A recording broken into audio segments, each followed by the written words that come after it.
Experimento de difusão molecular, ou difusão mássica. Alunos: Eliette Fernanda Testoni, Heron Alexandre Teilacher, Karina Rosa, Marina Araújo Dornelas, Natália Sfatowski Oldra e Nájila de Medeiro Caetano. Difusão molecular. A difusão molecular pode ser definida como a tendência que as moléculas apresentam de migrar de uma região de maior concentração para outra de menor concentração. Tal tendência deve-se ao movimento browniano. O processo fundamenta-se em aspectos relacionados com soluto e solvente, temperatura, pressão e potencial químico. O movimento browniano das moléculas garante que o sistema passe de um estado inicial, que provavelmente não encontra-se em equilíbrio, para um estado final de energia livre mínima e entropia máxima, e que caracteriza o equilíbrio. Objetivo do experimento. O objetivo do experimento em questão é medir o coeficiente de difusão molecular do componente A para o componente B.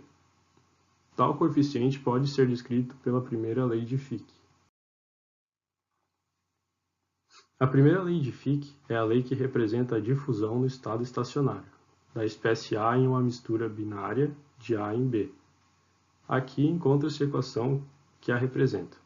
Por definição, C representa a concentração total, massa por volume, DAB a difusividade de A em B, em área por tempo, e YA é a fração molar de A na mistura.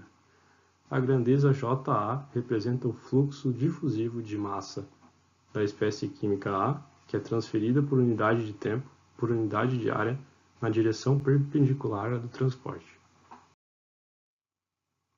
A seguir, realizaremos uma descrição detalhada do experimento. O ar é a substância na qual o metanol se difunde.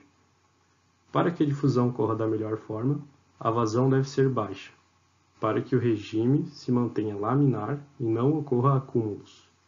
Portanto, a concentração do gás no topo será zero. Primeiramente, a temperatura foi ajustada em 26 graus Celsius. O tubo em U com o metanol mergulhado em um banho termostático e o cronômetro iniciado. Os dados foram coletados durante o curso do experimento, sempre que a variação do nível de metanol ao longo do capilar fosse de 0,5 mm. Os dados coletados nessa etapa foram utilizados para calcular os dados da difusividade do metanol em ar. Foram acopladas duas mangueiras de borracha nas duas pontas da célula do tubo em U, caracterizando a entrada e saída de ar. Tal medida auxilia na medição do líquido. O experimento foi realizado em duas temperaturas. Primeiramente, em temperatura ambiente, 26 graus Celsius, e depois, após a coleta dos dados, em uma temperatura de 44 graus Celsius. Aqui, encontra-se o dispositivo usado para o nosso experimento. O tubo está parcialmente submerso em uma caixa contendo água, juntamente com um termostato ligado a uma resistência elétrica mergulhada na água. Com a ajuda de um termostato e um termômetro, que se encontra mergulhado na água, pode-se controlar a temperatura do banho. A célula de Arnold é um dispositivo que, de forma simples, permite a medição dos coeficientes de difusão mássica. Mantendo-se a pressão e a temperatura do sistema constantes, o tubo capilar em forma de U é parcialmente preenchido com um líquido puro A, no nosso caso o metanol, acima do qual o componente B, que é o ar atmosférico seco, flui em regime laminar. O ar tem baixa solubilidade em metanol e deve ser caracterizado por sua inércia química. Ao final, o metanol se vaporiza e se difunde para a fase gasosa. Para que não haja acúmulo das moléculas na parte superior da célula, teremos uma corrente de ar que passará na parte superior da célula, como indicado no esquema, gerando o arraste das moléculas. Esta etapa demanda atenção, pois queremos trabalhar em regime laminar. A velocidade do ar deve ser baixa o suficiente para que não ocorram perturbações na camada do ar estagnado, evitando assim arraste por convecção forçada. Hipóteses. Como a mudança do nível do líquido ao longo do tubo é desprezível e a difusão é considerada unidimensional, podemos considerar o sistema como pseudo-estacionário. Sendo assim, a equação da lei de Fick pode ser descrita desta forma, a qual será integrada e usada para determinar o coeficiente de difusão mássica do metanol no ar. Um mini compressor de ar é responsável pela corrente de ar. O mesmo possui uma válvula agulha para regular a vazão de saída do ar, que em seguida passa por uma coluna desumidificadora, recheada de sílica gel, para assegurar que o ar injetado não contenha umidade.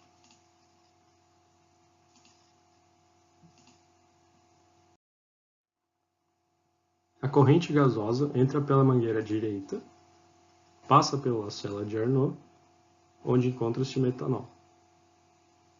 Aos poucos, o metanol é levado pela corrente, resultando na diminuição do líquido, ou da altura do líquido. A partir disso, medimos o tempo em que o líquido baixava de 0,5 mm em 0,5 mm.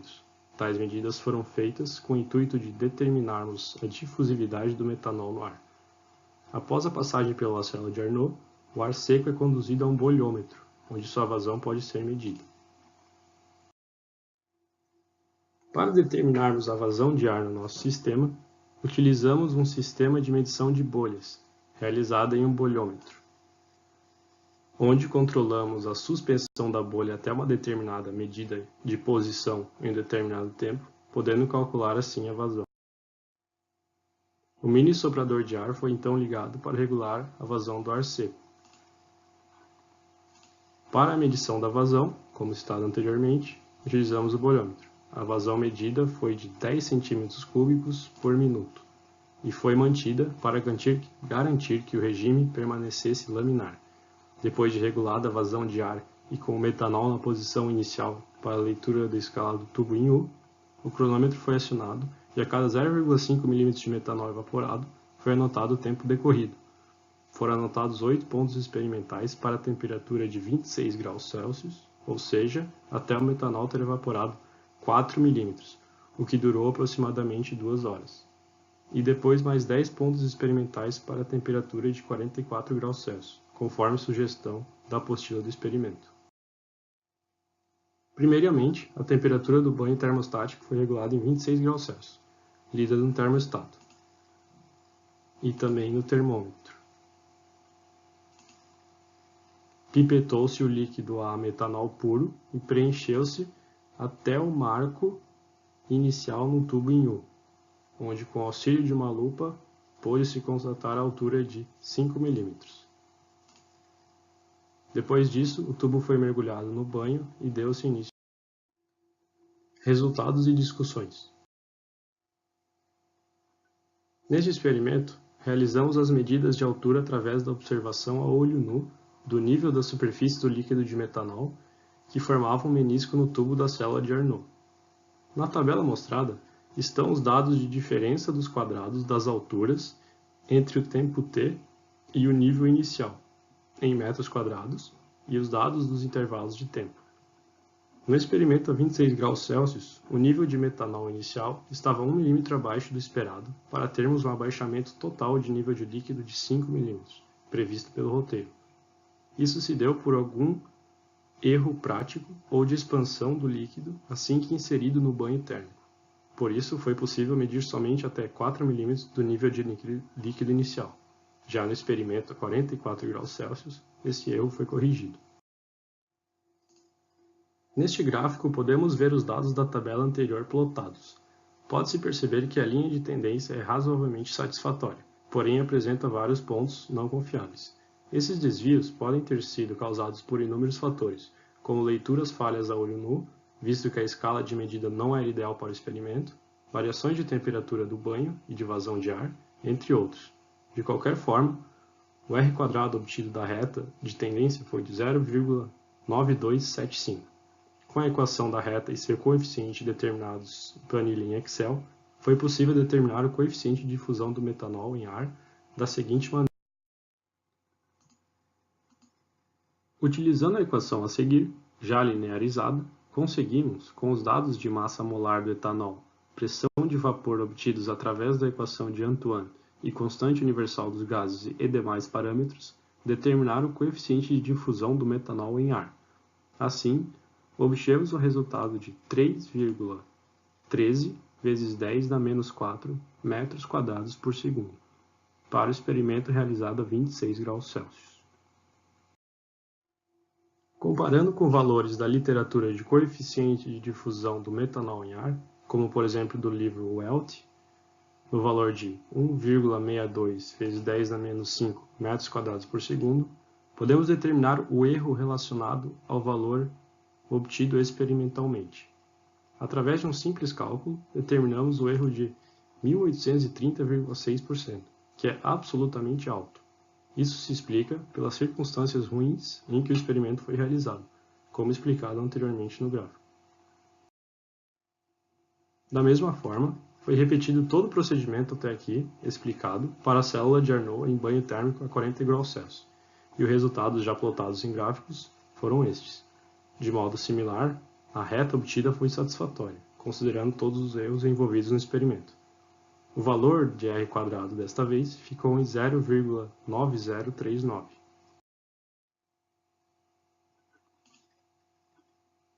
O resultado do coeficiente de difusão experimental ficou 5,75 vezes 10 na menos 6 metros quadrados por segundo, e comparado com o valor da literatura para a temperatura de 44 graus Celsius, o erro obtido foi de 77,01%, bem mais aceitável que no experimento a 26 graus Celsius.